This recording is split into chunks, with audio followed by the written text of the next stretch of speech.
guys, it's Jessie V. So today is a story time video for you, which I know you guys always love. And because I'm now living on my own and I'm out of school, I'm not doing as many crazy things as I used to, so I don't have like tons and tons of story times to tell you guys. So what I usually do is I wait until some small incidences sort of add up, and then I'll make a video and talk about a bunch of story times in one. And basically over the last month, there has just been like crazy things that have happened to me, so we're just gonna talk about the last month, okay? I don't even know where to start. Probably the time that I went to the hospital like 3 weeks ago. If you guys follow me on Twitter or Snapchat, you kind of know what was happening with me. And by the way, guys, if you don't follow me there, definitely do, because that's kind of where I put the craziest things first. Like, I let you guys know, and then later on I'll make a story time video about it. So if you want to know like what's happening in my life right away, follow my social media, because that's where I post that stuff. But anyways, basically 3 weeks ago I had just done a live stream, and I did the live stream at like midnight, which I never do. Basically, while I was doing the stream, I was like, okay guys, I'm gonna go because I'm super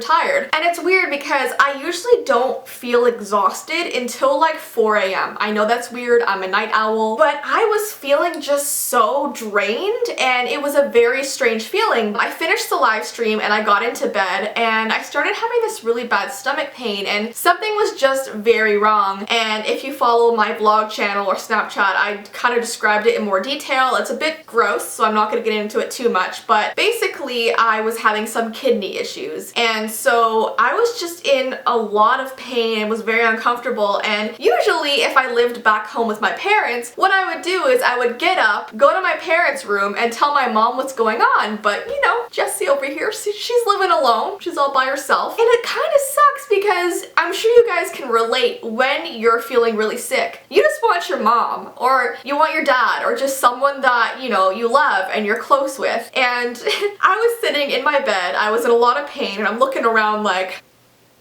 there's no one here to comfort me. And if the pain wasn't too bad, I would have just attempted to sleep. But it was to the point where I thought I should go get some medical attention. So I decided to phone my mom, and at this point I had been dealing with the pain for like 3 hours. So it was 3 a.m. and it's always a bit awkward calling your parents at that hour, because they always freak out no matter what, because they don't expect a phone call at 3 in the morning. So I call my mom, I hear it ringing like a couple times, and then she picks up and she's like, hello?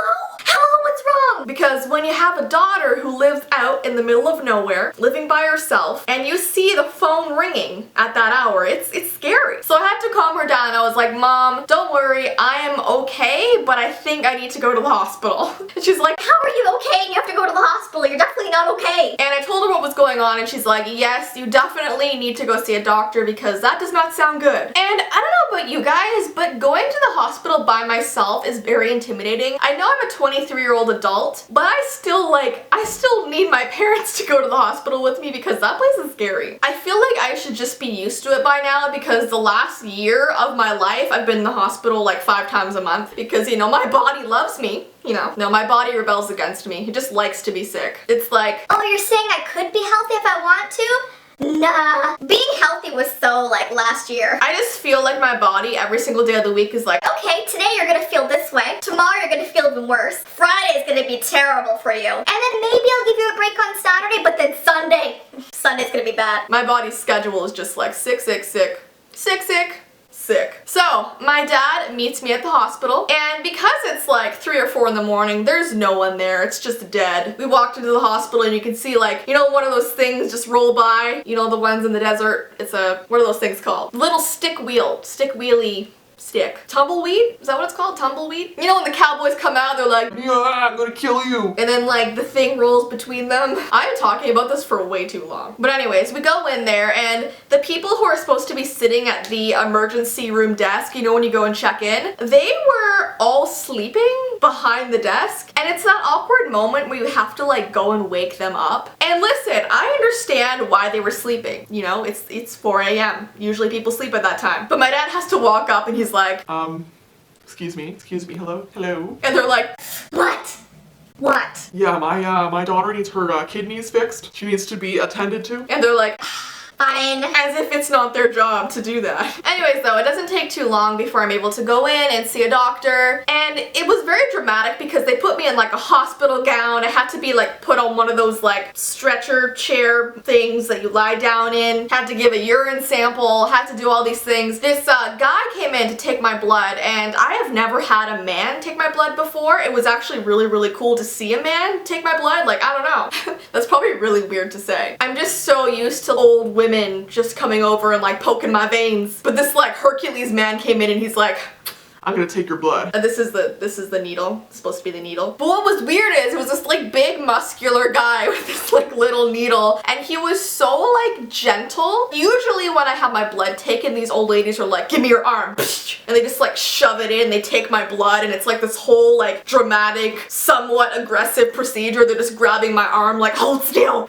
But this guy was like, okay, give me your arm. Come here, give me your arm. It's alright. Okay, it's a little tiny prick, a little tiny thing. Okay, ready? 1, 2. Here comes the airplane. Ready? 1, 2. I felt like I was 4 years old again. When he like pricks me, he's like, oh, are you okay? Is it okay? He was making me almost feel even more nervous because he was freaking out, wanting to know if I was alright, and I was like, I mean, I'm fine. Am I fine? Am I okay? Like, I was questioning myself if I was okay because he was questioning it. Do you get it? Do you understand? Does that make sense? As he was taking my blood, he was like complimenting my blood. He was like, oh, this is great blood. This is very nice blood. Nice and red. Nice and, you know, nice and the color of poppies. I think he was almost talking to himself just to like make himself feel better. Maybe he didn't like blood. And then the doctor walks in to, you know, talk to me about my issue. And you know how I'm really pale? Like, this is just how I've been all of my life. I can't control it. Sometimes when there are new subscribers to my channel, they'll comment something like, oh my gosh, are you okay? You're so pale. Or they'll tell me they've never seen someone more pale in their life. I get a lot of vampire comments. I mean, I'm used to it by now. My skin scares people. There's nothing I can do about it. But the doctor walks in and almost drops her clipboard. She walks in, she's like, oh my gosh, are you always this pale? and my dad's sitting there and she turns to him and she's like, Is she always this pale? and my dad's like, yeah, her whole life. Are you sure you're always this pale? Like, she was just really concerned with how pale I was. And I mean, I am too sometimes. Yeah, she was more concerned with the fact that I look like a vampire over my kidney issue. Anyways though, she gave me some medication and sent me home. So then I went home, I was taking the medication, I started to feel better. But then I thought, you know what, I should try and make an appointment with my family doctor just so I can follow up with her later to make sure everything's okay. And I also like to see her every so often just to like give her updates on what's happening with my Lyme disease stuff, and just, I like to see my family doctor, you know, every so often. So I gave the office a call and they were like, okay, we're gonna give you an appointment on August 3rd at 12:30. And I was like, great, August 3rd works well for me. And the time that I called, that was like 3 weeks from then because I called beginning of July. So the appointment was set, everything was great. So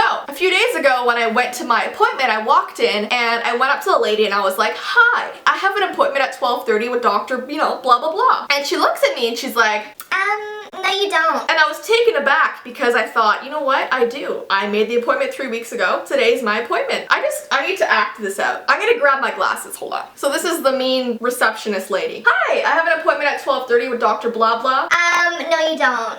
No. No, I do. I actually called 3 weeks ago and you guys gave me an appointment at 12:30. Well, Dr. Blah Blah can't see you today. Alright, but I have an appointment. Can you just check your schedule just to make sure I'm not there? Yeah, I don't have to check the schedule. I know you're not there, okay? Goodbye. No, Goodbye. can you please, like... You know, you probably thought you called the office 3 weeks ago, but you actually didn't. No, I know for sure I did. Actually, it's in my call history. I definitely called 3 weeks ago. Are you sure though? Yeah. Are you like positive? Yes. 100%? Yes, I am. 200%? Yes, I'm sure. It's just if you were taking medication for your kidneys, you might have thought you called, because like sometimes the medication just like gets in your brain, you know, like messes you up. Like it makes you think you did things. You think that I hallucinated calling my doctor. Yeah, like this one time my grandma was taking this really strong medication and she thought for an entire week that a purple cat was attached to her leg. So she would like walk around her house and like think there was this cat just like a part of her body and she couldn't get rid of it. But then when she stopped the medication, she was like, oh my gosh, there wasn't actually a cat there.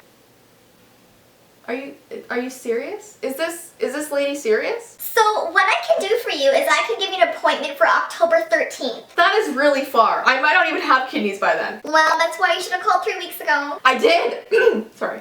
I did call 3 weeks ago. Well, I'm sorry. If your name's not here, you can't see the doctor. Okay, bye. No, you can't. Yeah, bye. Okay, bye. No. I'm just gonna go on my lunch break now. No. Bye, okay? Goodbye. Goodbye. Excuse me. So you can imagine how frustrating that was. Obviously, I made that a bit more dramatic than it was because I like doing that. But basically, whoever I spoke to on the phone about making this doctor's appointment, they forgot to put me in the schedule. So I stepped out of the doctor's office and I remember just feeling so frustrated because there was no way I could wait until October to see my family doctor. I had been waiting for this appointment. I had to check on my kidneys. I had to check on all kinds of different health things that I had going on. And I think it just like hit me all at once and I was overwhelmed, and I have a really bad anxiety disorder. So I stepped out of the doctor's office and just had a mental breakdown. I just started crying and I called my mom and I was like, Mom, they won't let me see the doctor even though I booked it like 3 weeks ago. And she was trying to calm me down and she was like, Okay, Jess,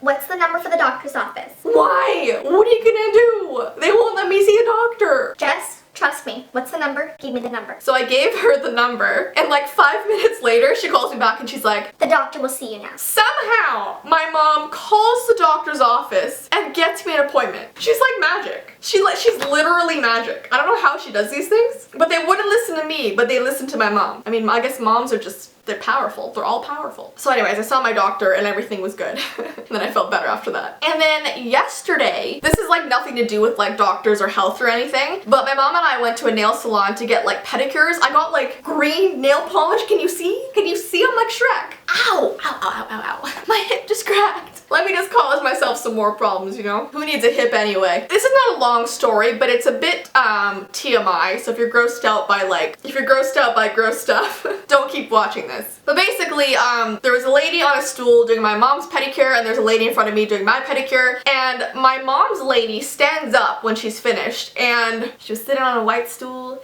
and when she stood up, Mother Nature exposed itself on the white stool. Let's just say that white stool was not white anymore.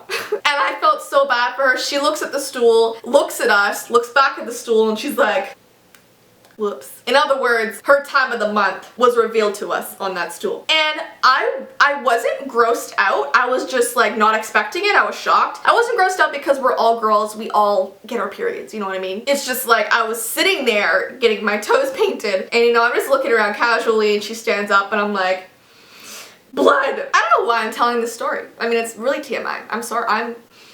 But the lady handled it well. She like laughed it off. She wasn't, I mean at first she was a bit shocked as well, but then she's like, oh haha, this happens all the time. Happens all the time. And I'm like, oh my goodness. Happens all the time. And by the way, like while I was getting my pedicure, you know how you put your feet in like the water? The lady put my water like boiling. Like it was like she was thinking she was cooking some pasta or something, because when I put my foot in there, I was like, I'm losing my feet today. But I'm like one of those people who hate complaining. So I didn't want to be like, Excuse me, the water's too hot. Like, are you trying to like eat my feet after this? Are my feet being cooked for our dinner tonight? I just didn't want to, you know, be like that. So I just like held it in. I was probably sweating. When I put my feet out of the water afterwards, they were just like pure red. And I was like, that's cool. Sometimes I want my feet to be a different color than usual. But anyways, and now it is today and I'm just filming the story time. So yeah, I think every once in a while I'll just let a couple stories build up and I'll make just like a story time about all of them, just like I did today. Does that sound good? Yeah, okay. Anyways though, my life is a crazy mess. I hope you guys enjoyed this video and I will make another one soon. Have an awesome rest of your day and I'll see you in my next one.